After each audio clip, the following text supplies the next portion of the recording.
દીકરી જે પહેલા ધોરણમાં અભ્યાસ કરે છે 6 વર્ષની ઉંમર છે. જુવન ટેકરી ગામ છે કેલનપુરથી નજીકમાં, અને ત્યાં ગટર સફાઈના કામ માટે પંચાયતે કંઈક ઠરાવ પાસ કર્યો છે, પરંતુ આ જે કોન્ટ્રાક્ટર છે એને 30 ફૂટ ઊંડો ખાડો ખોદી નાખ્યો, જે બિનકાયદેસર છે. અને ખાડો ખોદ્યા પછી ત્યાં કોઈ સેફટી પણ નહીં, એટલે છોકરા રમતા રમતા છોકરી અંદર ખાડામાં ખપકી ગઈ અને એનું સારવાર દરમિયાન મોત થયું. પોલીસ ફરિયાદ પણ નથી લીધી. અને હદ તો ત્યારે થાય છે કે 3 તારીખે દીકરીનું મોત થાય છે સારવાર દરમિયાન, અને પાછો કાલે રાત્રે માટી કાઢવા 3 ડપ્પરને જેસીબી નહીં. એટલે આ ભૂમાફિયાઓ જે આવી રીતે માટી ખનનના ગેરકાયદેસર કાળા ધંધા કરે છે એનો પરવાનો રદ થવો જોઈએ, એના વિરુદ્ધમાં માનવવધનો ગુનો દાખલ થવો જોઈએ, અને આની અંદર કાયદેસર જે પણ કાર્યવાહી થવી જોઈએ વહેલી તકે થાય એવી અમારી માંગ છે. તો અમે અહીંયા પછી આજે તમને કહેવાય છે, અમને આજે રિઝલ્ટ નહીં મળે તો અમે કાલે સાહેબ બધા જ ભૂખ હડતાલ પર બેસી જશું. બરાબર ભાઈ? બીજી ગંભીર વાત એવી છે, એક વાત કરું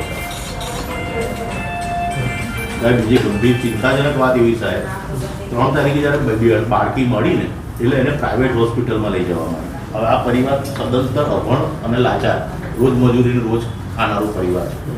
આ લોકોને એટલા ગભરાઈ દીધા. આ લોકો માનસિક સ્થિતિમાં પોલીસ ફરિયાદ કઈ રીતે થાય, શું થાય? આ લોકો એ પીડામાંથી બહાર નથી આવ્યા. પોલીસે એવી કોઈ, કારણ કે પોલીસે 0 કમ્પ્લેન કરવી જોઈએ, પોલીસ પોતે ફરિયાદી બનવું જોઈએ. કારણ કે ત્યાં આગળ જે સરપંચ છે ભરવાડ, એના પોતાના જ પાટલા બાયણે કોન્ટ્રાક્ટ છે માટી ખોદવાના થાય. અને આ પરિવારને એટલું બધું બીવડાવી દીધું કે આ પરિવાર પોતે જ પોલીસ ફરિયાદ કરવા માટે સક્ષમ નથી. ગામ તમે કેલનપુર કીધું કે તતારપુર? ના, જોબન ટેકરી ગામ છે. ગામનું નામ જોબન ટેકરી. તાલુકો કયો લાગે? હા જ આપણું વડોદરા જિલ્લો. પોલીસ સ્ટેશન કયું લાગે છે? વરનામા. આઉટપોસ્ટ કેલનપુર લાગે. Outpost Kelanpur, Varnama police station. Okay. અને આ પોલીસની ફરજમાં આવે સાહેબ કે ફરિયાદ મેળવી લેવી જોઈએ સાહેબ. પોલીસ સ્ટેશનમાં આપણે કોઈ એપ્લિકેશન કે આપેલું છે? અરજી આપેલી છે ને ભાઈ? અરજી આપી જ બેટા. કાલે સાંજે તો કાલે રાતે બીજી ફરિયાદ કરી. કઈ વાંધો નહીં. અને સંદર્ભે કોઈ એપ્લિકેશન આ આપી? છોકરી માટે કશું નહીં આપ્યું, પણ રાતે ફરીવાર એ ખોદવા આવ્યો ને તો એની ગાડીઓ જપ્ત કરાવવાની એ કરવા માટે કાલે પોલીસે બીજી ફરિયાદ નોંધી. આપી દેવી છે.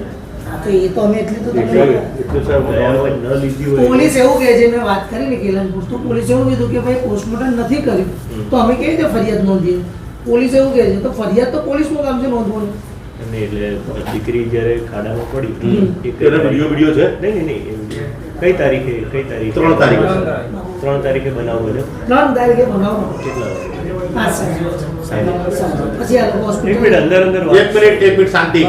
5:30 આ લોકો હોસ્પિટલમાં લઈ ગયા. 5:30 બનાવ બન્યો ને પછી આ લોકો હોસ્પિટલ લઈ ગયા. 6:30 દોડા દોડી થઈ.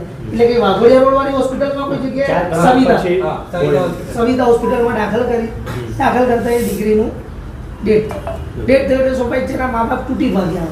પોતાની દીકરી એકને એક જ છે, કોઈ બીજો છોકરો નથી કે આગળ પાછળ બીજું કોઈ સંતાન નથી. પછી એનું એકને એક દીકરું છે, એટલે તમે નહીં સમજી શકીએ.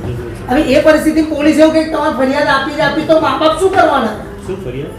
પોલીસ એમની પાછળ કે તમારે ફરિયાદ આપી છે કે તમારે કંઈ પણ પોલીસ એમની પાસે જાય તો હવે સ્થિતિ જ ના હોય તો મા બાપ તો કંઈ તો એ ટાઈમે મેન્ટલ સિચ્યુએશન બી ના હોય તો પોલીસે કરવાનું હોય આ કામ. તો મને આજે એવો જવાબ આલે છે પોલીસ કે આ ગરદણી ના આવે તો અમે શું કરીએ? ગરદણી એ દિવસે તૈયાર નતા, બીજા દિવસે જાઓ, ત્રીજા દિવસે જાઓ.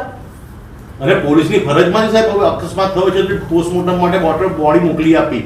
આજે XYZ કોઈ બી થાય છે તો પોલીસ જબરજસ્તી પોસ્ટમોર્ટમ કરાવી દે છે. એ પોલીસની ફરજમાં હોય, પોલીસ પોતાની ફરજ કેમ ચૂકી? અચ્છા, આજે બનાવ બન્યો અને દીકરીનું પછી 7 તારીખે અંતિમ સંસ્કારને 4થી તારીખે કે 3જી તારીખે? 4થી તારીખે. બપોરે કર્યું, સવારે કર્યું? નહીં, કઈ વાંધો નહીં. ઇન બિટવીન પોલીસને કોઈ ઇન્ફોર્મ કરેલું? 3જી તારીખે સવિતા હોસ્પિટલમાં પોલીસને ખબર હતી, હોસ્પિટલથી ઇન્ફોર્મ થયેલું? હા, સવિતા. તમે ફોન કરીને પૂછી શકો છો. નહીં, આ થોડું તમારું કામ ઝડપી થાય એટલા માટે હમણાં અમારે તો માનવવધનો ગુનો નાખી ફરિયાદ નોંધો કોન્ટ્રાક્ટ કર્યું એનો પરવાનો રદ કરો. પોલીસ સ્ટેશન ના સાહેબ, આ તો તમને કોઈ ગામડામાં ગરીબોને ગુનો લૂંટે છે કોન્ટ્રાક્ટરો, મેં તમને એવું અને કીધું કોઈ કે- ગાંઠતું નથી. આ તમે બધા હાથ જોડીને કહીએ છે ગરીબોને જુઓ, તમે મજૂરી જ કરીને બચાવો. સારું, આપનું નામ? કંચન પરમાર. કંચનભાઈ, મેઇન વસ્તુ હું આ બધી વસ્તુ એટલા માટે પૂછું છું કે કઈ રીતે પોઝિટિવ એનું ડિસ્પોઝલ જી બરાબર છે. કંઈ નહીં, હું અહીંયાથી મોકલું છું, પોલીસ સ્ટેશનને સૂચના પણ અપાઈએ છીએ. જી સર. હું કરાવું છું. અને પેલું તાસીર જી, કીધું અને સાહેબે